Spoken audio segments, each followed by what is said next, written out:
الحمد لله الحمد لله.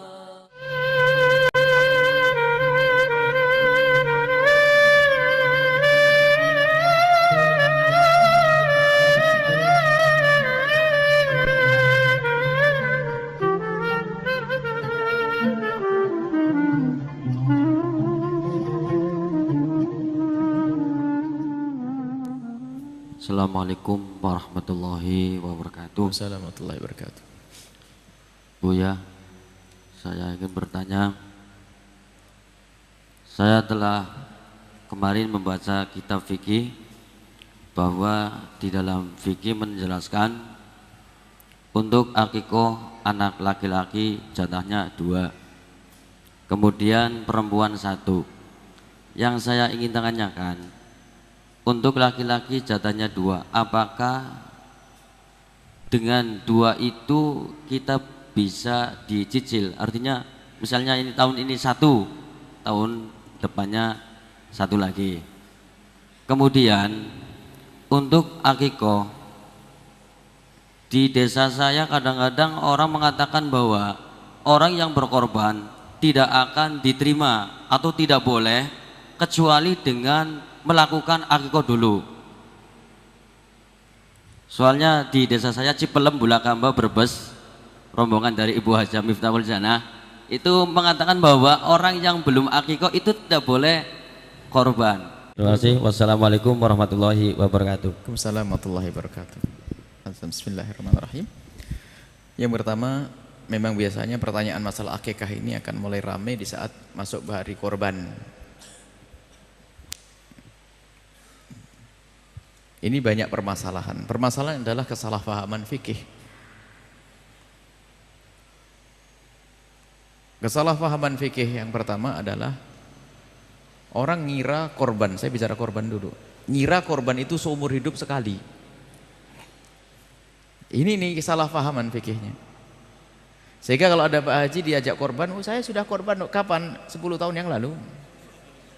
Ini coba di masyarakat. Jadi sering baca, saya belum korban, saya sudah korban, saya belum korban, saya sudah korban. Padahal yang namanya korban itu sunnah. Kapan kita masuki bulan Idul Adha, maka itu disunahkan kita untuk korban. Ya kalau 60 tahun, kalau kita ketemu 60 kali ya 60 kali. Sunnah, tetap sunnah, tetap sunnah, tetap sunnah. Baik. Nah kalau akikah seumur hidup sekali. Haji sekali. Ini makanya korban itu dianggap kayak haji. Makanya sekarang itu kampung di Indonesia itu sedikit penduduknya. Sebab di satu dosa itu penduduknya cuman, kalau bisa ketahuan di hari raya penduduknya cuma 46. Dari mana tahunya? Kambingnya cuma 46. Berarti kan kambingnya 46, penduduknya cuma 46. Yang korban cuma 46 orang, yang lain nggak ngerti kalau korban itu sunnah baginya. Dan kalau orang sadar korban ini akan menabung, tidak membeli di waktu mahal, bisa jauh-jauh. Setelah bulan haji buar, beli untuk disembelih tahun depan. Sunnah setiap orang, sunnah ini ya, setiap tahun. Baik, adapun masalah akikah itu disunnahkan dah. Kapan akikah itu disunnahkan? Dan siapa yang sunnah? Akikah disunnahkan atas orang tua.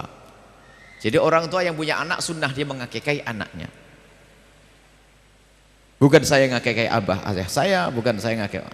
Jadi hakikah itu pada dasarnya adalah jika seorang bapak dikarunia oleh Allah putra seorang anak, maka sunnah bagi bapak, bukan bagi anak. Sunnah bagi bapak untuk mengakikahi. Madhab kita jumhur ulama mengatakan sunnah, ada sebagian mengatakan wajib. Nah kapan?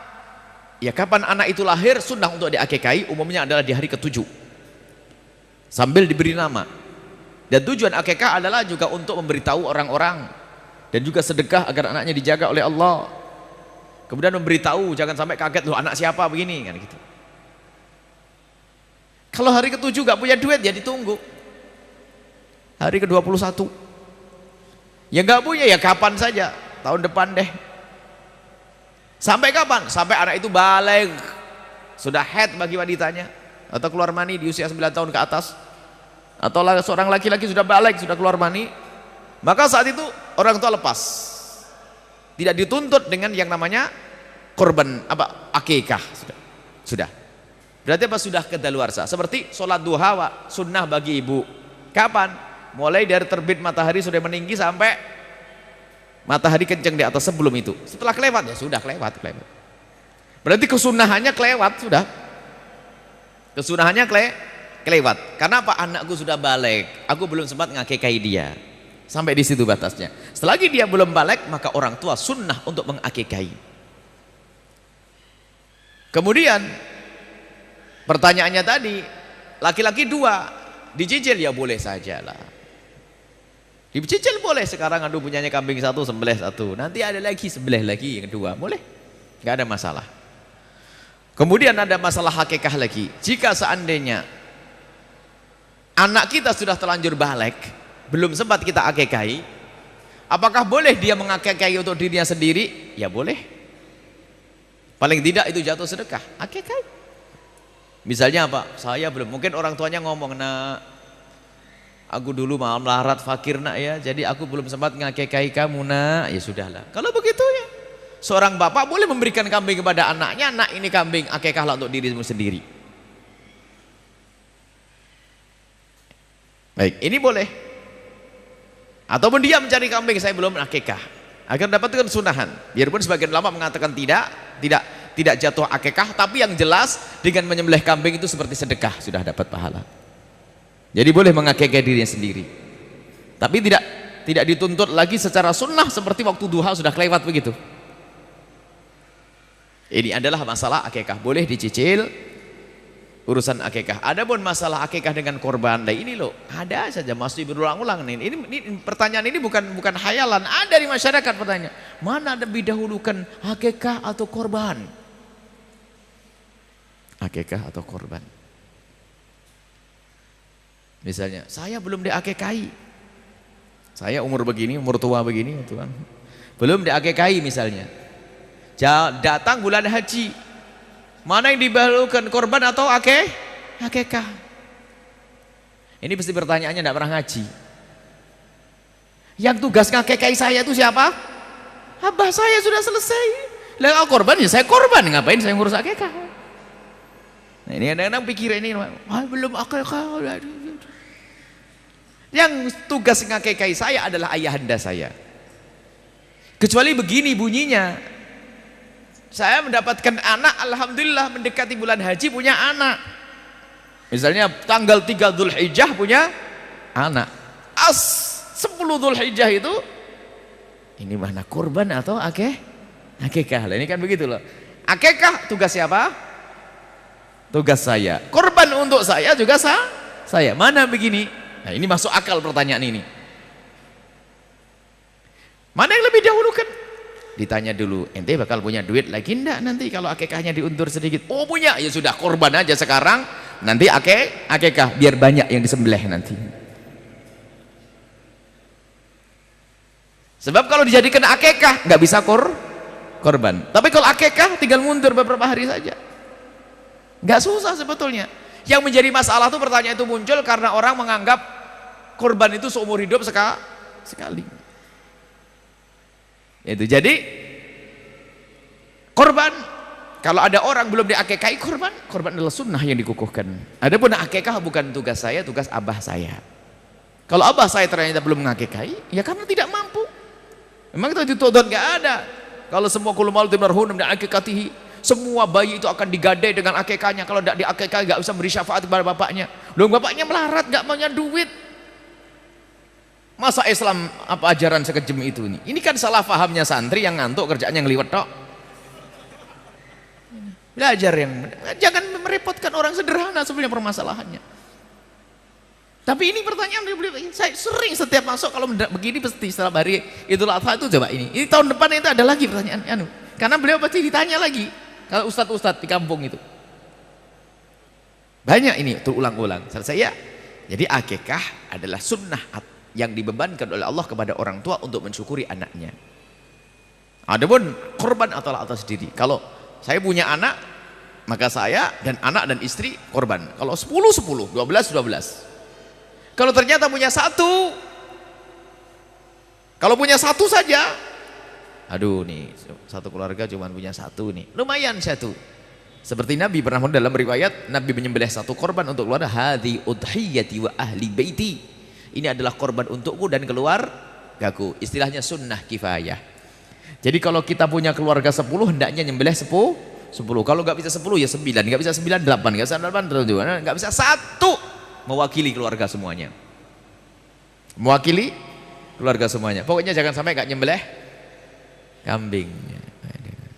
Nah, ini. Makanya waktu kita di Arab dulu waktu sekolah, waktu pertama berumah tangga itu, baru sholat hari raya Idul Adha itu ibu tetangga ngomong, nanti tak kirim dagingnya. Oh iya, kebayang di Indonesia itu 2 on kan ya gitu. Gitu. Tak taunya apa, separuh kambing gelembuk.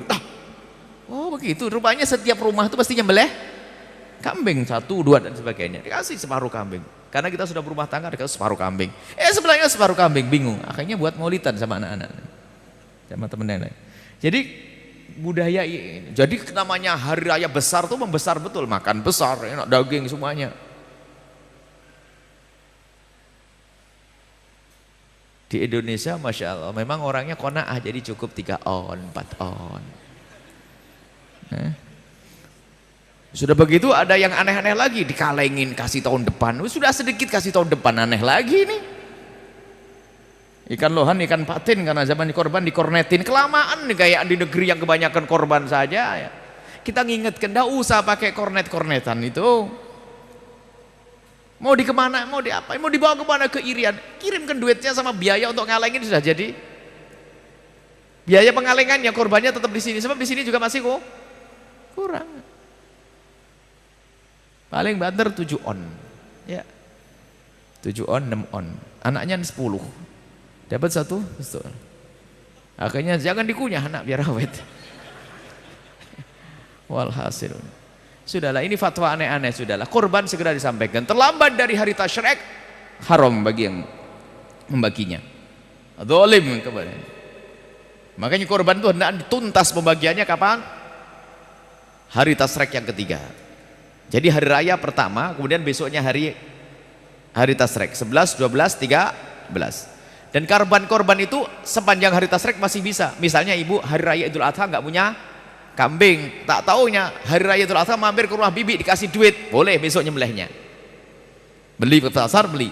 Tidak harus pas setelah sholat.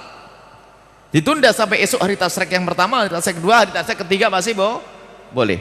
Tapi kalau Anda sudah diamanati untuk membagi daging korban, jangan disimpan ditunda-tunda. Tapi kalau daging korban sudah nyampe kepada Anda dapat bagian dikasih, boleh Anda simpan makan tahun depan juga boleh. Tapi karena sudah dikasihkan kepada Anda. Tapi kalau Anda masih diamanati untuk membagi, jangan disimpan. Kemudian ada daging korban yang wajib sama yang tidak wajib. Ini juga salah di masyarakat.